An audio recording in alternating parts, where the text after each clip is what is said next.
तर मग जसं मी सांगितलेलं काल तुम्हाला सगळ्यांना, तसं मी निश्चित ती एक कथा तुम्हाला सांगणार आहे. ज्या कर्माबद्दल मला प्रश्नही विचारला होता.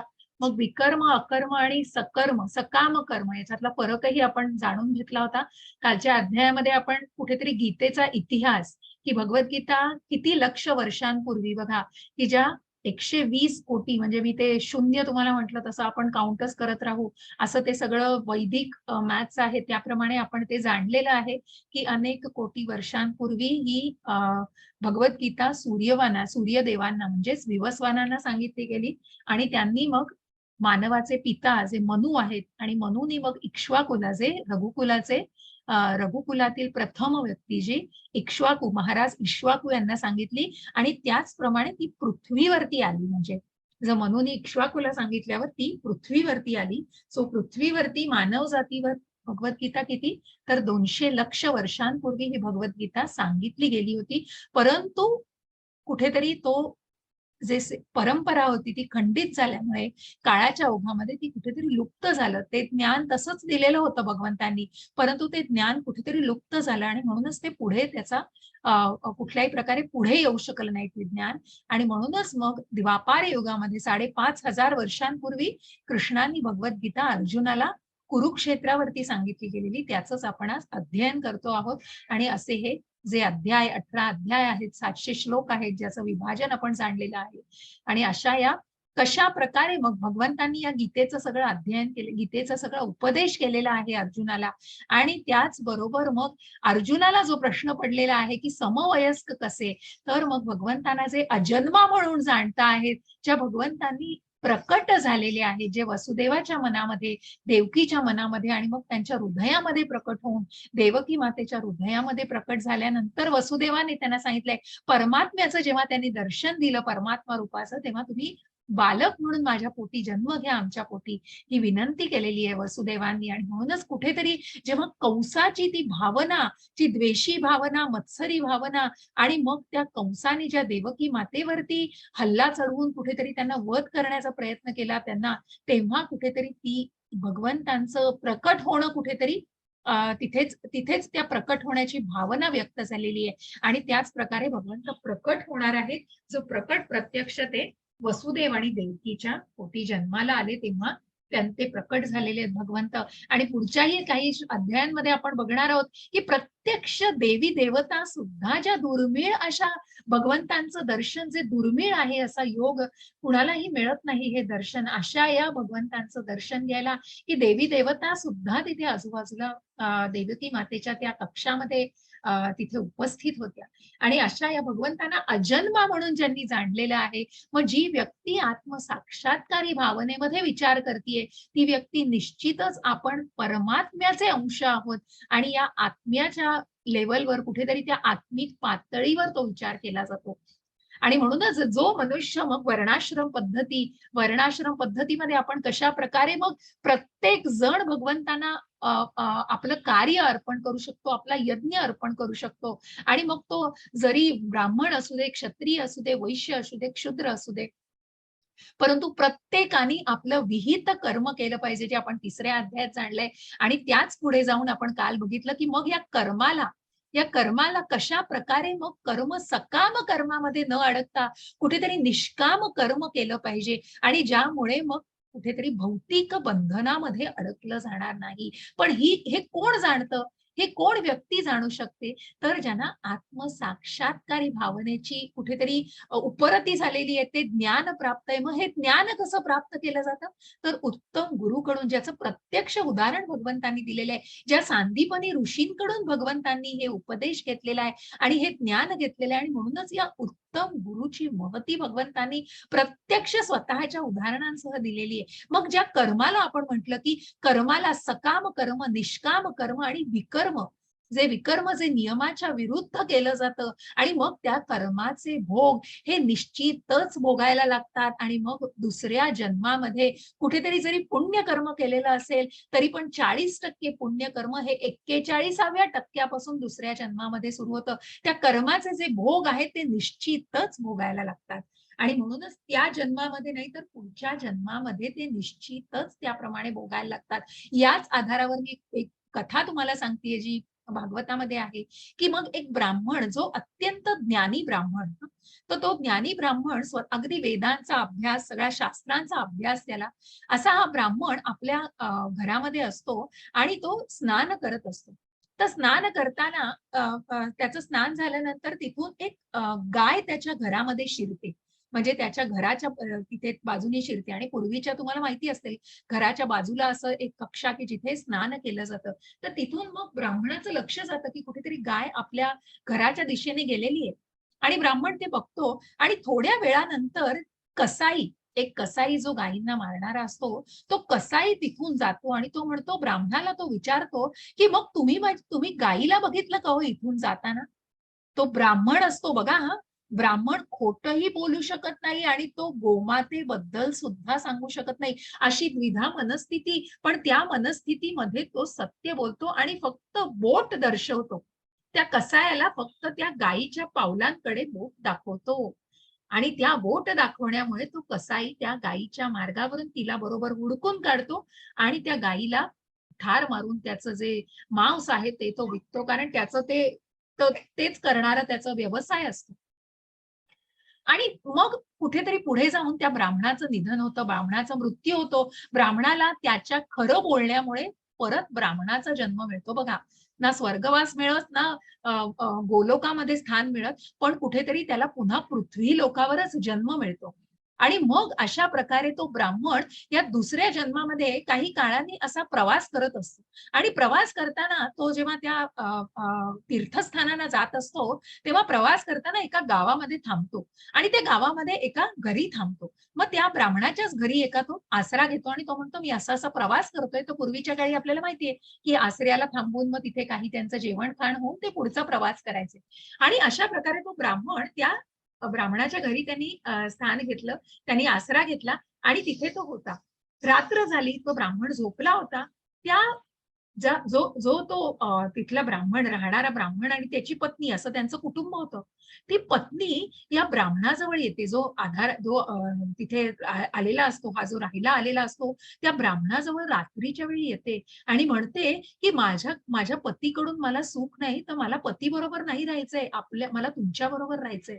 तो ब्राह्मण अवाक होतो आणि तो ब्राह्मण म्हणतो, "हे काय तुम्ही बोलताय? तुम्ही लग्न झालेली स्त्री आहात आणि तुमच्यासाठी हे पाप आहे. तुम्ही असा विचार कसा करू शकता?" परंतु ती स्त्री ऐकायला तयार नसते आणि त्याच कुठेतरी आवेशामध्ये ती स्त्री आत जाते आणि आपल्या पतीचा खून करते हो. आणि त्या पतीचा खून झाल्यानंतर तो ब्राह्मण तावातावाने आत येतो आणि म्हणतो, "हे काय केलंय तुम्ही?" आणि तो सगळी परिस्थिती बघत राहतो. ही बाई आरडाओरडी करते. ब्राह्मणाची पत्नी आरडाओरडी करते. आरडाओरडी केल्यावर काय, आजूबाजूचे सगळे गावकरी जमा होतात. आणि गावकरी जमा होऊन तिथे अंधारामधून ते कुठेतरी जेव्हा लाईट लावला जातो आणि बघितलं जातं त्या उजेडामध्ये, कंदिलामध्ये किंवा त्या उजेडात, आणि त्या उजेडामध्ये दिसतं तर काय, या ब्राह्मणाच्या हातात सुरा असतो. आणि त्या बाईची आरडाओरडी चाललेली असते. ती कुठेतरी फक्त कांगावा करत असते आणि ती ओरडून सांगते, "बघा, या ब्राह्मणाने माझ्या पतीचा खून केलाय. याला माझ्याबरोबर राहायचं होतं." आणि अशा प्रकारे ती ब्राह्मण पत्नी त्या ब्राह्मणाचं खोटंच नाव सांगते. परंतु बघा, मग पूर्वीच्या जन्मीचं कर्म, कुठेतरी गायीच्या रूपामध्ये ती स्त्री असते आणि मग त्याच ब्राह्मणाचा कुठेतरी कसाई, तो जो ज्याचा खून झालेला आहे, तो कुठेतरी कसाईच्या जन्मामध्ये असतो आणि मग या ब्राह्मणाला ते गावकरी, की ह्या ब्राह्मणाने खून केलेला आहे, तर कुठेतरी त्याचा हात कापला जातो. ज्या हाताने त्याने गायीकडे बोट दर्शवलेलं असतं, त्याचा तोच हात कापला जातो बघा. कर्म कुठे नेतं, म्हणून हे कर्म कसं गुंतागुंतीचं आहे, की कुठेतरी त्या कर्माचे भोग हे भोगायला लागतात आणि म्हणून त्या ब्राह्मणाला त्या दुसऱ्या जन्मामध्ये येऊन त्या कर्माचे भोग भोगायला लागतात. असं हे कर्म आहे आणि या कर्माला म्हणून जाणायचं, की सकाम कर्मामध्ये आजच्या अध्यायामध्ये आपल्याला तेच जाणायचंय मग, की कशाप्रकारे सकाम कर्मामध्ये अडकल्यानंतर सुद्धा एक कथा मी तुम्हाला सांगणार आहे. मग त्याच्याही पुढे जाऊन, की कशाप्रकारे आपण कर्म, विकर्म आणि सकाम कर्माबद्दल, जे कर्मी असतात, ते फक्त पुण्य कर्मामध्ये कुठेतरी फक्त सकाम, ज्या फळांची अपेक्षा करून ते कर्म करत असतात. मग जे निष्काम कर्माकडे वाटचाल करतायत, की फळांची अपेक्षा न ठेवता भगवंताला सगळी कार्य अर्पण केलं जातं. कुठेतरी त्या कार्यांचा त्याग, त्या फळांचा त्याग केला जातो. आणि म्हणूनच अशा या त्यागाला निष्काम कर्म म्हटलं जातं. विकर्म म्हणजे काय?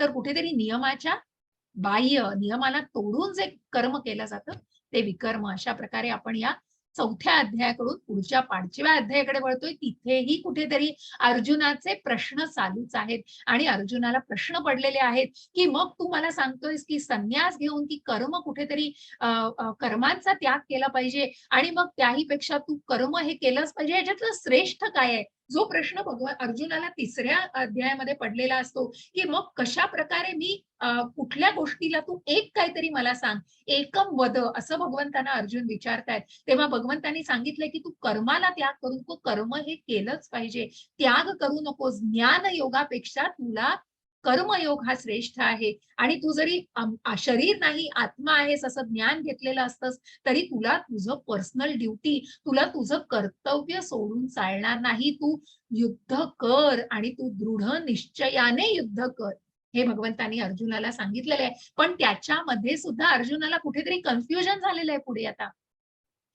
आणि म्हणून त्या कन्फ्युजन मध्ये अर्जुन विचारतोय भगवंतांना की मग काय श्रेष्ठ आहे, की संन्यास योग श्रेष्ठ आहे की कर्मयोग श्रेष्ठ आहे? मग याच्यापैकी श्रेष्ठत्व तू मला सांग. आणि म्हणूनच कर्मयोगाला भगवंतांनी त्या कर्म संन्यास योगाला, की कृष्ण भावना भावित कर्माला कुठेतरी श्रेष्ठत्व दिलेलं आहे भगवंतांनी, की संन्यास घेऊन तू हिमालयात जाऊन बसू नकोस, तर तू तुझं कर्तव्य पार पाड आणि कर्तव्याला कुठेही चुकू नकोस.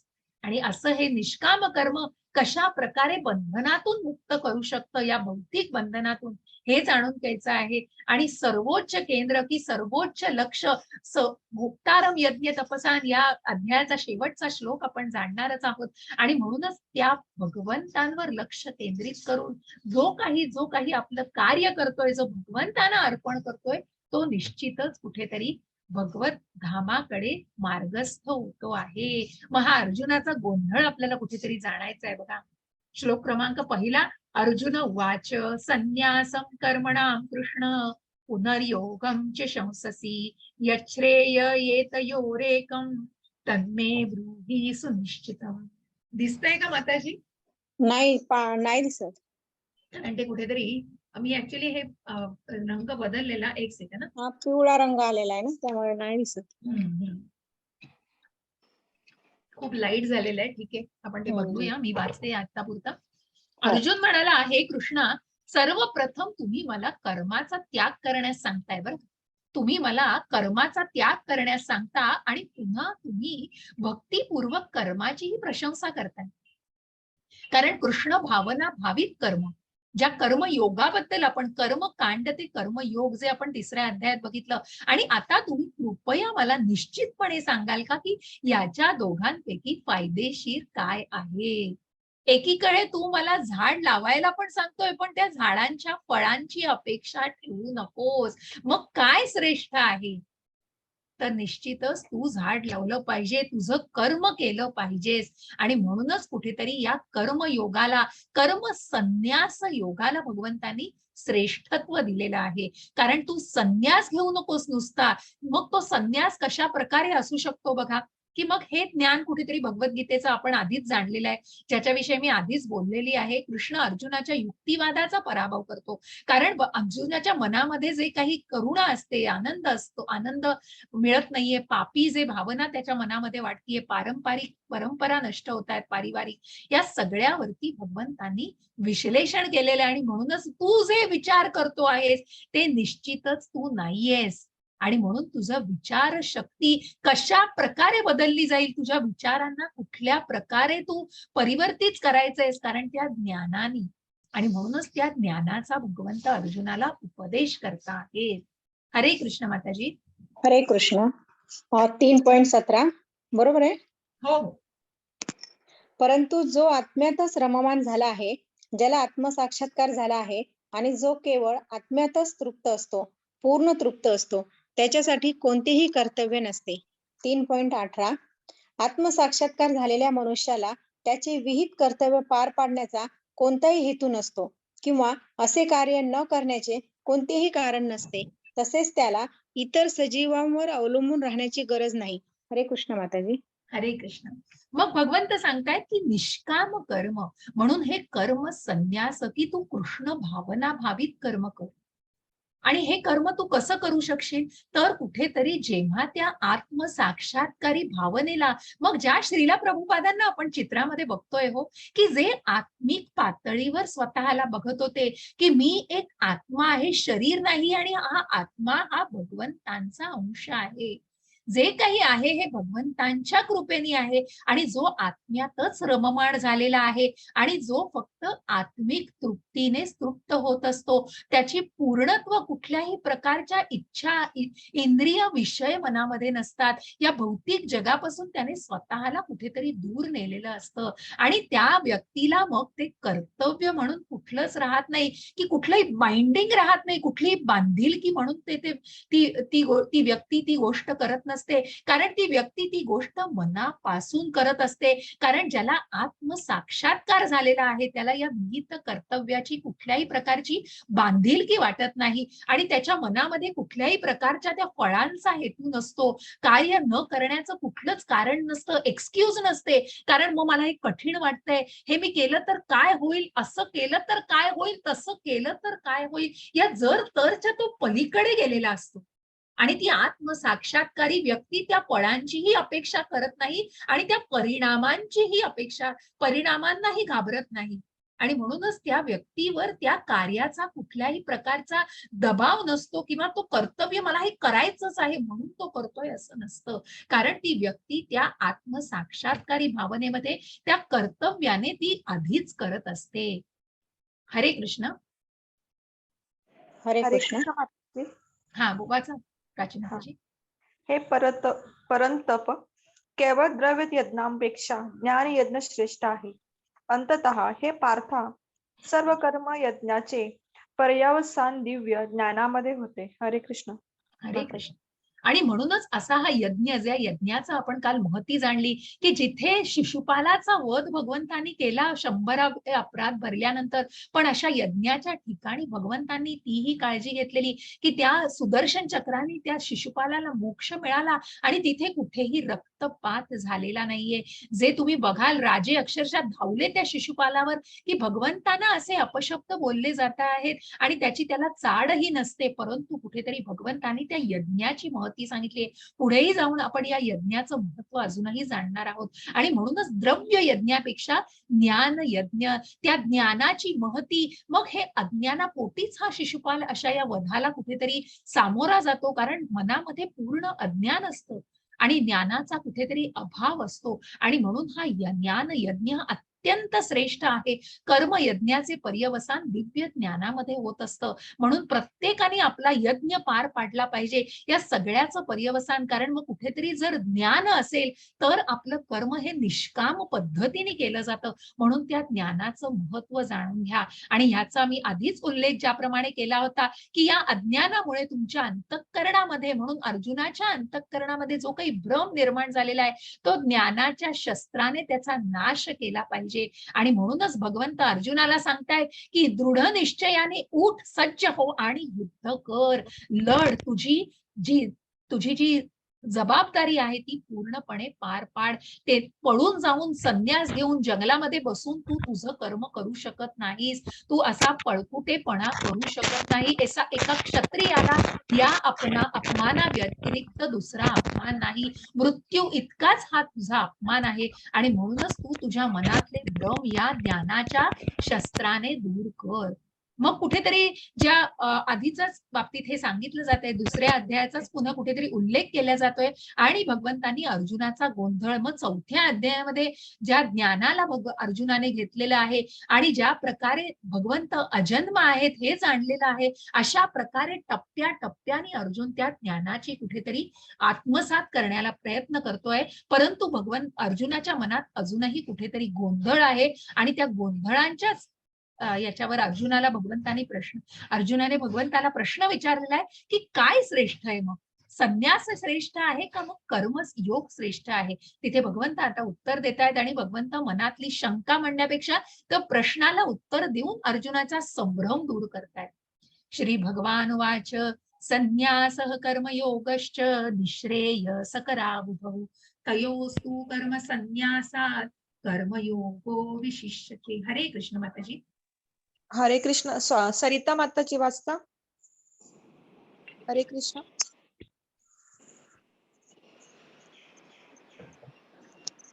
हरे कृष्ण सरिता माताजी. Hello Unmute. हॅलो हा हरे कृष्ण माताजी हरे वाचा. कृष्ण माताजी. परमात्म्याने उत्तर दिले, कर्माचा त्याग आणि भक्ती हे दोन्ही मुक्तीसाठी चांगले आहेत, परंतु या दोघांपैकी भक्ती सेवेतील कार्यकर्म त्यागापेक्षा श्रेष्ठ आहे. हरे कृष्ण माताजी. हरे कृष्ण.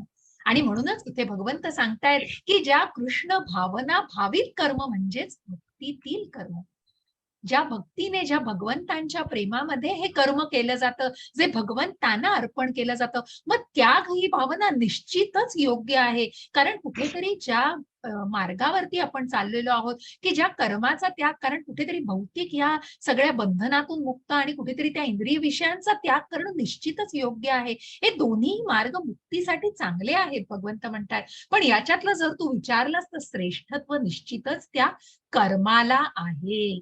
त्यागापेक्षा कर्म हे निश्चितच श्रेष्ठ आहे. आणि ते सुद्धा कुठलं कर्म?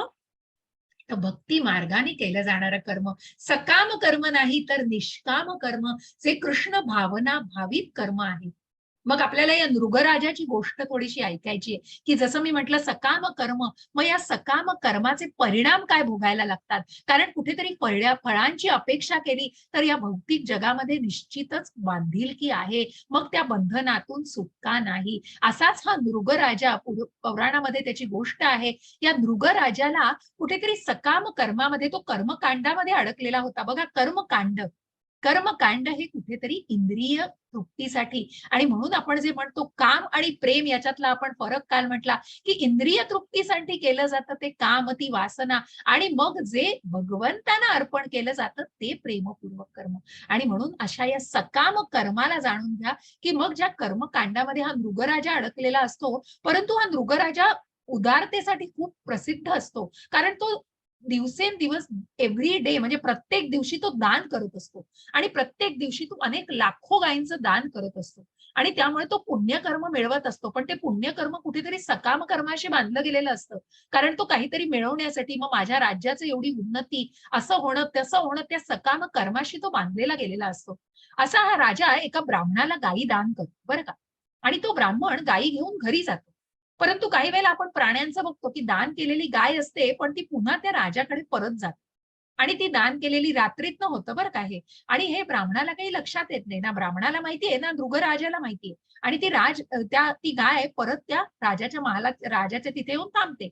आणि मग दुसऱ्या दिवशी राजा नृग परत दान करत असतो गायी दुसऱ्या ब्राह्मणांना. तर दुसऱ्या ब्राह्मणांना गायी दान करताना ही गाय जी त्याच्यामध्ये असते त्या गायीचंही त्याच्याकडनं दान केलं जातं, त्याचं काही लक्ष जात नाही त्याच्याकडे. परंतु ज्या ब्राह्मणाला ही गाय दान केली जाते, तो ब्राह्मण जेव्हा वाटेमध्ये ही गाय घेऊन जात असतो, तेव्हा आदल्या दिवशीचा जो ब्राह्मण ज्याच्याकडची गाय निघून गेलेली असते, त्या ब्राह्मणाच्या लक्षात येतं की आपली एक गाय मिसिंग आहे, आपली एक गाय नाहीये. आणि तो राजाकडेच परत विचारायला येत असतो, तेव्हा तो वाटेत ही गाय बघतो त्या ब्राह्मणाकडे. झालं. या चित्रामध्ये दिसतंय तसं त्यांच्यामध्ये बोलाचाली सुरू होतात की ही गाय तर मला दान केलेली होती, कशी काय तू घेतलीस ही गाय. आणि मग अशामध्ये सगळे ते त्या सगळ्या गोष्टीला घेऊन राजाकडे जातात. राजाकडे गेल्यानंतर राजा म्हणतो की मला क्षमा करा ब्राह्मणा, की मलाही याचं ज्ञान नव्हतं, परंतु मी तुम्हाला अजून एक लक्ष गायी देईन, पण तुम्ही ही गाय त्या ब्राह्मणाला परत द्या. तो ब्राह्मणच हो, ब्राह्मणाचा अपमान, कुठलीही दिलेली गोष्ट परत घेणं म्हणजे त्या ब्राह्मणाचा अपमान.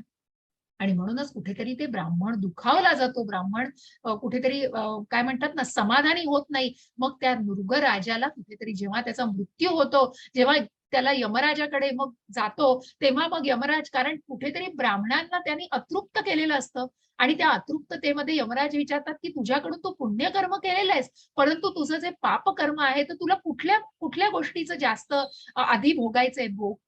तर तेव्हा तो म्हणतो मला पापकर्माचे भोग भोगायचे.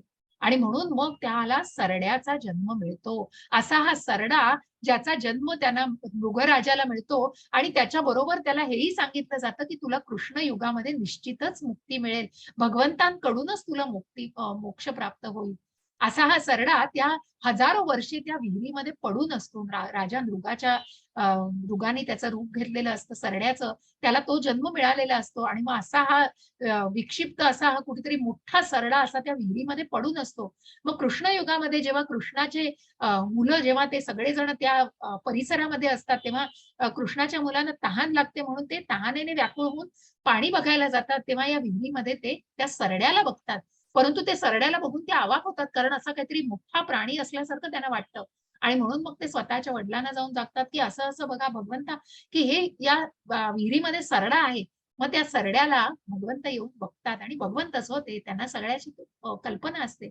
मग त्या सरड्याला ते आपल्या डाव्या हाताने हात लावतात आणि बाहेर काढण्याचा प्रयत्न करतात. भगवंतांचा स्पर्श होताच पुन्हा तो राजा मृगामध्ये रूपांतरित होतो आणि मग तो कुठेतरी पुन्हा त्या सत्कर्माला लागतो आणि मग तो सत्कर्माला लागून पुढच्या जन्मामध्ये निश्चितच त्याला मोक्ष प्राप्ती होते. म्हणजे बघा, त्या कर्माचे भोग त्याला भोगायलाच लागले, कारण कुठेतरी ब्राह्मणानं अतृप्त केलेलं होतं. सकाम कर्मामध्ये तो अडकलेला होता आणि हे सकाम कर्म निश्चितच कुठेतरी बांधून ठेवतं. आणि म्हणून ह्या सकाम कर्माविषयी जाणताना बघा काय सांगितलं आहे चैतन्य भागवतामध्ये. हा श्लोक आहे फलगु वैराग्याविषयी सांगितलेला आहे वेदांमध्ये आणि जुन्या उपदेशांमध्ये. एक्झॅक्टली मी तुम्हाला याचा रेफरन्स सांगेन. प्रपंचिकताय बुद्ध्या हरिसंबंधी वस्तुनः मुमुक्षुभिः परित्यगो वैराग्यम फलगु कथ्यते. हरे कृष्ण माताजी. हरे कृष्णा. मोक्ष प्राप्तीसाठी आसुसलेले लोक जेव्हा परमात्म्याशी संबंधित गोष्टींचा त्याग करतात व असे मानतात की त्या गोष्टी भौतिक आहेत, तेव्हा त्यांचा त्याग अपूर्ण असे म्हणतात. हरे कृष्ण माताजी. हरे कृष्ण. मग त्याला फलगु वैराग्य, बघा फलगु वैराग्य आणि युक्त वैराग्य. म्हणूनच भगवंत म्हणतायत की संन्यास घेतलाय. मग आपण मिथ्याचारी लोकांना पण बघितलं तिसऱ्या अध्यायामध्ये, की जे मिथ्याचार फक्त बाहेरी बाह्य वस्त्र धारण करतायत, पण मन काय, मन अजूनही त्या वासनेमध्येच अडकलेलं आहे. मन कुठेतरी त्या इच्छांनाच कुठेतरी तृप्त करत बसलेला आहे. आणि यामध्ये आपण बघतो आहे की मोक्ष प्राप्तीसाठी मग तो मनुष्य निश्चितच कुठेतरी पुण्यकर्मामध्ये आहे, पण सकाम कर्मात आहे तो. कारण मला मोक्ष प्राप्ती करायची आणि म्हणून मी परमात्म्याच्या संबंधांमध्ये आहे आणि परमात्म्याची भक्ती करतो आहे. आणि मग कुठेतरी जेव्हा भौतिक दृष्टीमध्ये, भौतिक गोष्टींमध्ये या त्याग करण्याच्या दृष्टीने हा विचार केला जातो, तेव्हा त्या वैराग्याला, त्या संन्यासाला कुठेतरी अपूर्ण वैराग्य म्हणजेच फलगु वैराग्य म्हणतात. कुठेतरी फक्त दाखवेगिरीसाठी की मला मोक्ष प्राप्त करायचंय म्हणून मी ते करतो आहे, म्हणून मी या गोष्टींचा त्याग करतो आहे. मग त्या त्यागाला कुठेतरी सकाम कर्मांची वासना लागतात, सकाम कर्म अडकलेली दिसतात आणि म्हणूनच मग कुठेतरी ते वैराग्य हे फलगु वैराग्य, अपूर्ण वैराग्य म्हणून जाणलं जातं. पण हेच जर कर्म निष्काम पद्धतीने केलं आणि जर ते कर्म त्याग न करता, त्या कुठल्याही गोष्टींचा त्याग न करता, फळांची अपेक्षा न ठेवता त्या कर्माला जर केलं गेलं तर त्याला युक्त वैराग्य म्हटलं जातं. मग निश्चितच पुढे जाऊन आपल्याला बघायचं की त्या फळांचं सेवन करणं सुद्धा काहीच त्याच्यामध्ये गैर नसतं, कारण परमात्म्याशी जोडलं गेलेलं असतं ते कर्म. आणि म्हणूनच त्या कर्माला जाणा की जे युक्त वैराग्य आहे. मग वाल्मिकी, मग आपण ज्या विश्वामित्र ऋषींविषयी जाणतो की ज्याने परिपूर्ण ज्ञान घेतलं आणि कुठेतरी त्याग केला अनेक गोष्टींचा आणि ब्रह्मावरती केंद्रित करण्याचा प्रयत्न केला लक्ष, परंतु कुठेतरी मेनकेने ते मन पुन्हा कुठेतरी हल्लं आणि मग हल्लं तर कुठेतरी ते पूर्णपणे पुन्हा आधी काय म्हणतात ना त्याला, पतनाला गेलं. आणि म्हणूनच मग कुठेतरी फॉलिंग, तो आत्मा हा कुठेतरी पडतो आहे आणि मग त्या कुठेतरी त्या भौतिक जगामध्ये कुठेतरी अडकलाय परत, कारण त्या मेनकेला बदले गेले ते. आणि म्हणूनच मग त्याला फलगु वैराग्य म्हटलं जातं, ते अपूर्ण वैराग्य म्हटलं जातं, कारण तिथे कुठेतरी कृष्णाचा अभाव आहे, तिथे कुठेतरी कृष्ण भावना मिसिंग आहे की मला हा त्याग करायचाय, मला हे केंद्रित करायचंय आणि मला तो मोक्ष मिळवायचाय म्हणून मी ते करतोय. मग कुठेतरी ते जोडलं जातं पुन्हा त्या सकाम कर्मांशी. तिथे कुठेतरी कृष्ण मिसिंग आहे परत. आणि म्हणूनच मग कृष्ण भावना बाबीत जेव्हा ते केलं जातं तेव्हा ते निश्चितच भक्ती मार्गावरती असतं. आणि म्हणून त्या कर्म संन्यासाला जाणा की त्या मनातल्या संन्यासी भावनेला युक्त करायचंय, कारण कुठेतरी त्या फळांच्या अपेक्षेला त्यागायचं आहे. ज्ञेय हास नित्य संन्यासी यो न द्वेष्टी न कांक्षती निर्द्वंद्वो हि महाबाहो सुखम बध्नात् प्रमुच्यते. माताजी, बऱ्याच जणांनी हँड रेज केले आहेत, त्यांना देऊ शकता वाचायला? हो, हरे त्यांना कृष्ण. हरे कृष्ण माताजी. वाचा. हा माताजी, हरे कृष्ण. जो आपल्या कर्माचा द्वेष करत नाही किंवा त्याच्या फळाची इच्छाही करत नाही, तो सदैव संन्यासी समजला जातो.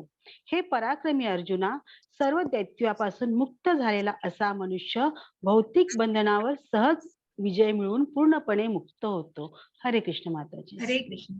आणि म्हणूनच जो स्वतःच्या कर्माचा देखील द्वेष करत नाही, कुठल्याही प्रकारचं आपण जे करतो हे कर्म हे निष्काम पद्धतीने जो करतो, मग त्या कर्मापासून मला हे मिळणार आहे, ते मिळणार आहे, ही भावनाच मनात नसते, कारण त्याच्या मनामध्ये त्या फळांची इच्छा नसते. आणि म्हणूनच तो सदैव संन्यासी, कारण तिथे कुठेतरी त्याच्या मनाचा संन्यास महत्वाचा आहे, त्या इच्छांचा संन्यास महत्वाचा आहे, तेव्हाच तो पूर्ण योगी समजला जातो. आणि म्हणून हे पराक्रमी अर्जुना, सर्व द्वैतापासून की कुठेतरी त्या इच्छांपासून ज्याने स्वतःला मुक्त ठेवलेलं आहे, इंद्रिय विषयांपासून स्वतःला मुक्त केलेला आहे, असा मनुष्य भौतिक बंधनांवर सहज विजय मिळवू शकतो. कारण मग त्याने जाणलेलं असतं, ज्ञानाने त्याने जाणलेलं असतं, कारण कुठेतरी ही फळांची अपेक्षा मला या बंधनांमध्ये अडकवून ठेवणार आहे, आणि म्हणूनच तो त्या बंधनांवर निश्चितपणे विजय मिळवू शकतो.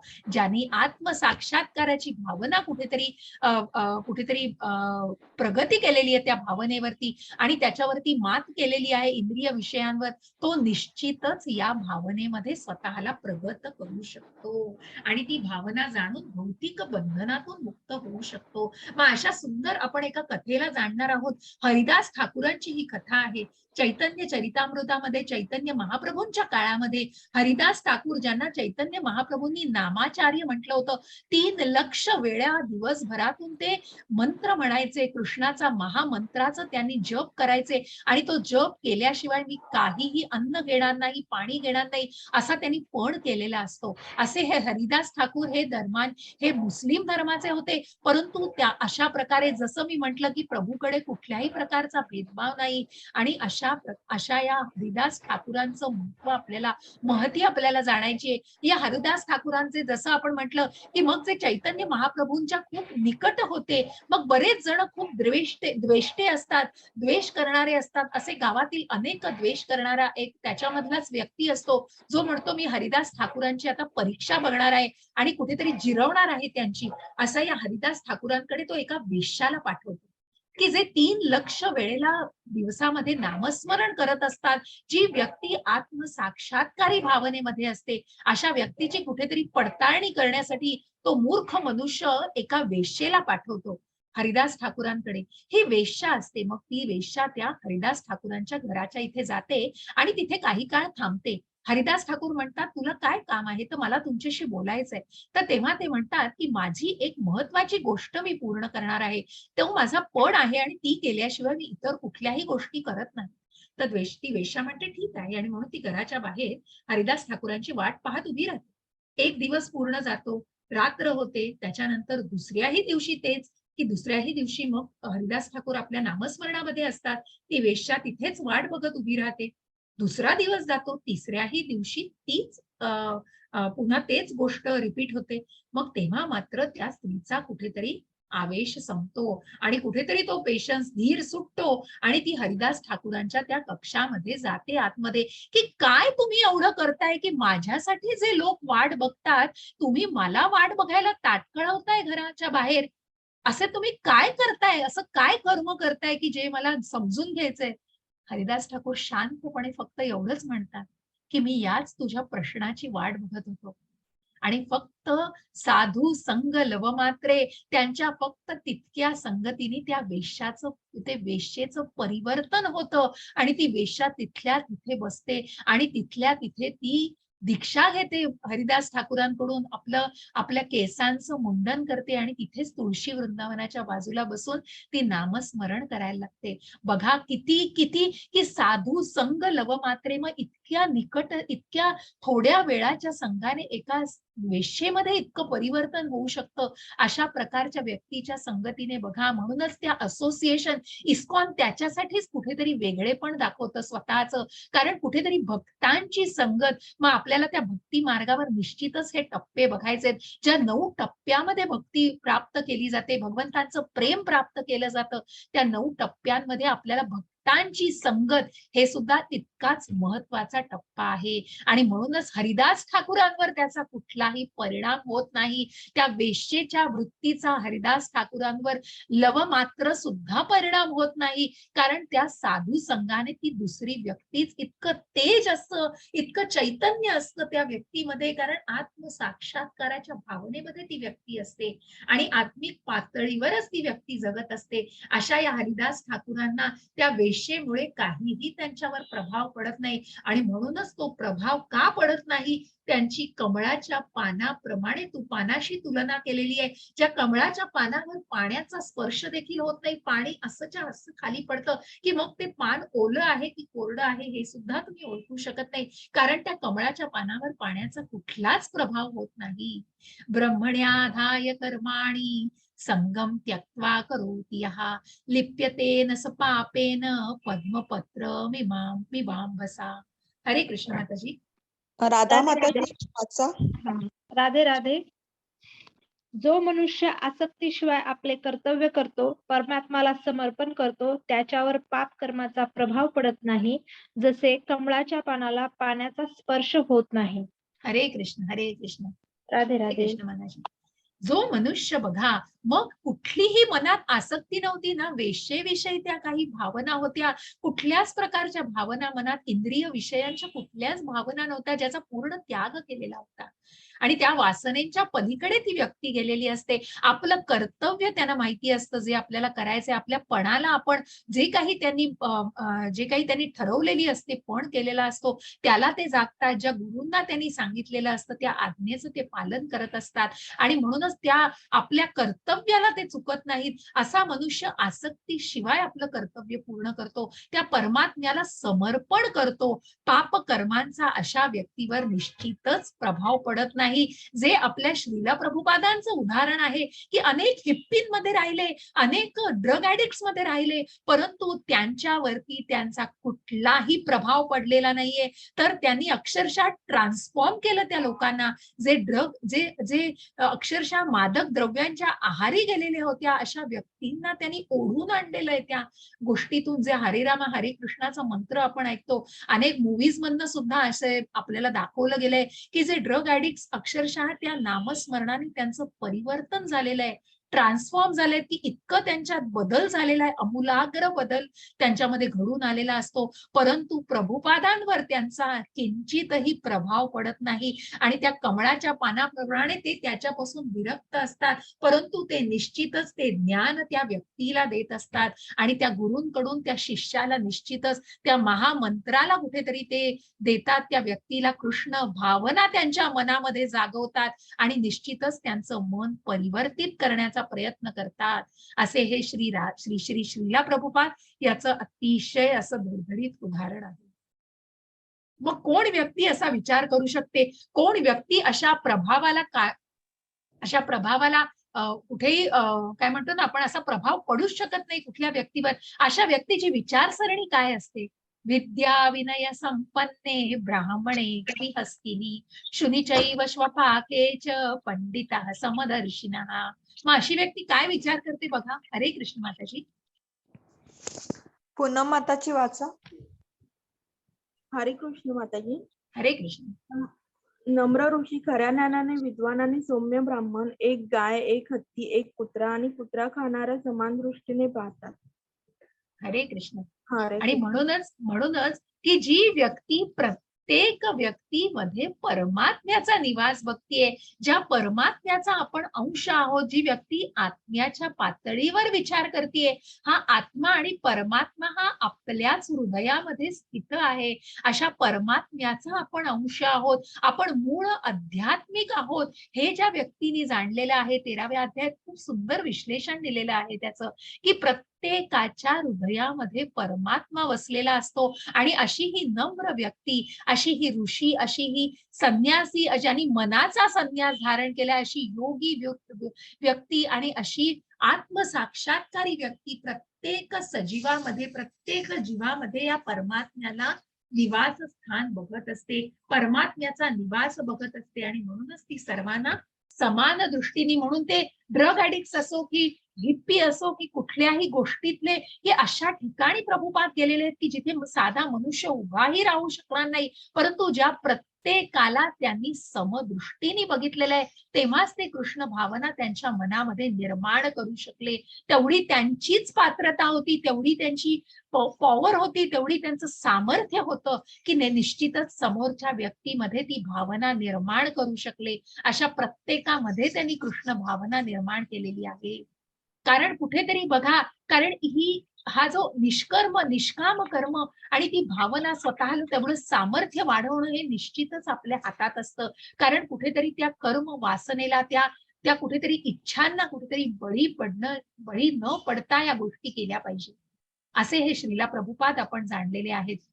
मग आपण बघतोय की मग कशा प्रकारे चित्रामध्ये आपल्याला दिसतंय की जाणून बुजून दिसतंय तरी त्या खड्ड्यामध्ये गोष्ट की जाणून बुजून आपण त्या वाईट गोष्टीमध्ये कुठेतरी ओढले जातो. त्याचं कारण काय आहे? मग या प्राण्यांच्या उदाहरणावरून आपल्याला सांगितलंय, ये हि संस्पर्शजा भोगा दुःख योनय एव ते आद्यंतवन्तः कौन्तेय न तेषु रमते बुधः. हरे कृष्ण. माताजी वाचा. मोनिका माताजी वाचा. मोनिका माताजी वाचा. हरे कृष्ण. हरे एक कृष्ण. बुद्धिमान व्यक्ती दुःखाच्या स्रोतांमध्ये भाग घेत नाही, जे भौतिक इंद्रियांच्या संपर्कामुळे होते. हे कुंतीपुत्र, अशा सुखांना आरंभ आणि अंत असतो आणि त्यामुळे ज्ञानी मनुष्य त्यात आनंद मानत नाही. हरे कृष्ण. आणि म्हणूनच ज्यांनी हे जाणलेलं आहे की हे सगळं क्षणभंगूर आहे, हो, ही जी सुख आहेत, या जन्म मृत्यू जरा व्याधी, या ज्या काही दुःखालयामध्ये या पृथ्वी तलावरती या भौतिक जगामध्ये आहोत, सुख मिळतायत. निश्चितच त्या भौतिक जगामध्ये सुखांचा उपभोग घ्यायचा आहे, परंतु त्या सुखांना किती उपभोगायचं यालाही जाणलं पाहिजे, कारण ती कृतज्ञता मनामध्ये नाहीये. मग त्या सुखांनाही निश्चित अंत आहे, हो, ती सुख क्षणभंगूर आहे. हे ज्या ज्ञानी व्यक्तीने जाणलंय, कारण त्या ज्ञानाची गरज आहे. अज्ञानाच्या पोटी मग त्या सुखांचा फक्त उपभोग घेऊन त्या भौतिक जगात मग त्या सुखांच्या बरोबर ती कुठेतरी भोगही भोगायला लागतात, हो. हे जे व्यक्ती जाणते ते निश्चितच भौतिक जगामध्ये अडकून पडत नाही आणि म्हणूनच त्या सुखामध्ये कुठेतरी अडकून पडत नाही, त्या इंद्रियांच्या विषय वासनेमध्ये कुठेतरी अडकून पडत नाही. ज्या प्रकारे आपण प्राण्यांना बघतोय बघा, मग हे प्राणी आपण बघतोय, ज्या टिटव्या आपण बघतो, ज्या बारीक बारीक जे कीटक असतात, त्यानंतर जे कीटक असतात त्यांना दिसतंय की लाईटाकडे आकर्षित गेल्यानंतर त्या लाईटाच्या त्या प्रखरतेमुळे आपला मृत्यू होणार आहे, परंतु ती कुठेतरी ती ओढ असते आणि ती वासना, कुठेतरी ती इच्छा इतकी स्ट्रॉंग असते त्या कीटकांमध्ये, कारण त्यांचा तो सेन्स तितका स्ट्रॉंग असतो. हरणाला कुठेतरी जर शिकारीला बळी पडायचं असेल तर त्या कुठेतरी त्या बासरीच्या वादनाला तो बळी पडतो. कुठेतरी हत्ती स्पर्शाला आपल्या मादीला भेटायला उत्सुक असतो, त्याला दिसत असतं की ते सगळे पानं टाकलेली आहेत, पण माहिती नसतं तो खड्डा आहे आणि जाणून बुजून त्या ओढीमुळे कुठेतरी त्या खड्ड्यात पडतो. ज्या माशीला आपण बघतो, मधमाशीला, ती कुठेतरी तो मधमाशी भुंगा त्या पानांमध्ये, त्या पाकळ्यांमध्ये जातो आणि त्या वासाने कुठेतरी परागकणांच्या त्या मधुर अशा त्या फुलाच्या वासाने आकर्षित होतो, पण त्या वासाने इतका आकर्षित होतो की मग त्या आतमध्ये गेल्यानंतर त्या पाकळ्या बंद झाल्या तरी त्या तिथे गुदमरून त्याचा मृत्यू होतो, परंतु त्या वासनेला तो बळी पडतो.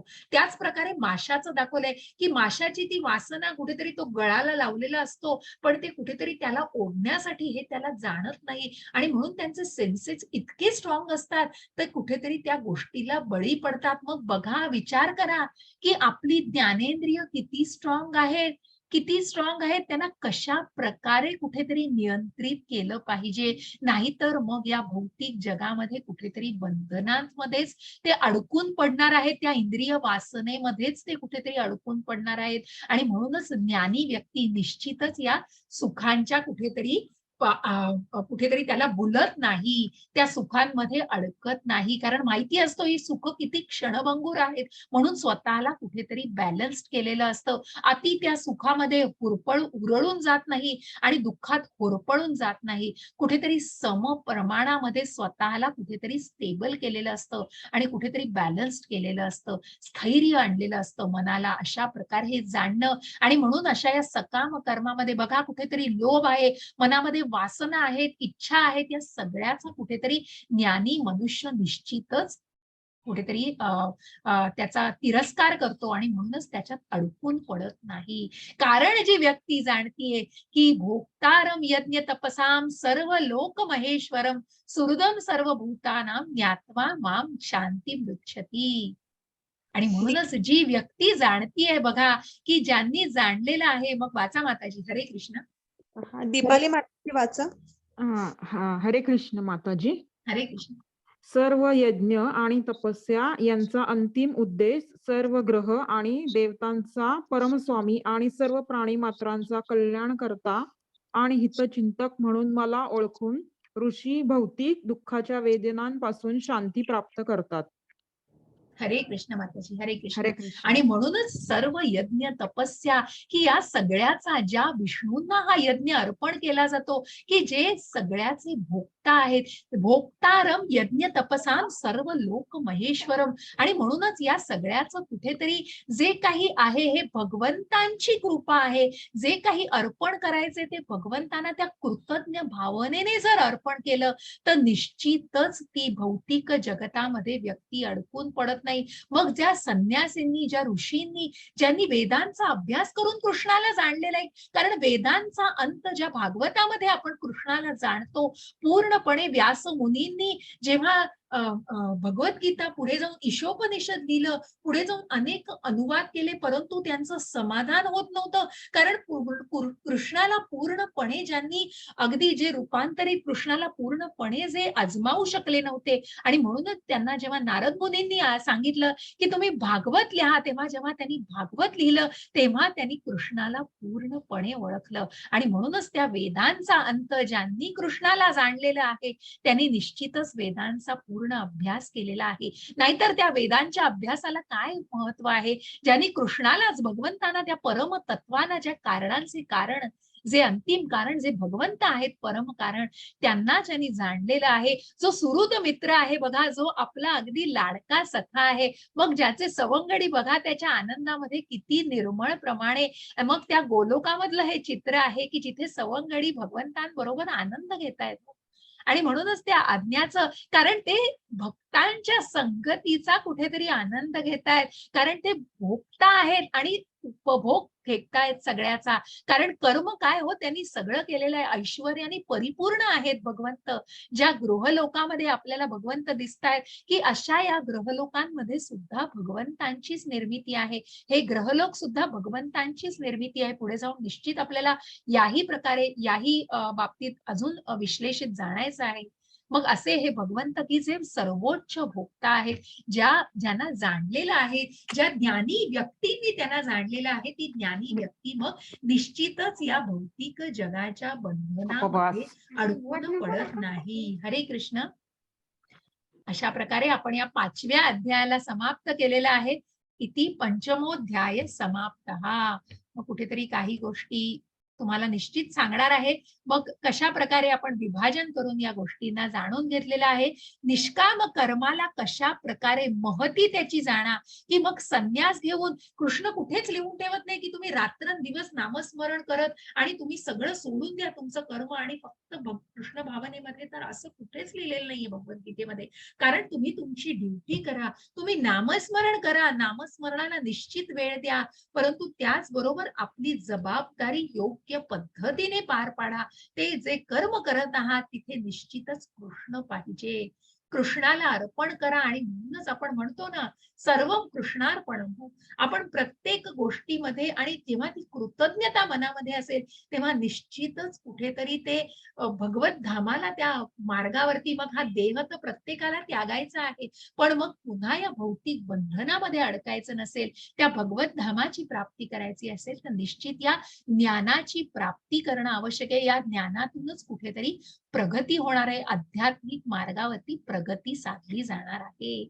हरे कृष्ण सगळ्यांना. हरे कृष्ण. काही प्रश्न असतील तर, आज आपल्याकडे वेळ आहे, वेळेत अध्याय संपलेला आहे आपला. कुणालाही प्रश्न असतील तर हँडरेज अनुवादासाठी केले आहेत का माताजी? बघा, कुणाला काही विचारायचं आहे तर विचारू शकता. हरे कृष्ण.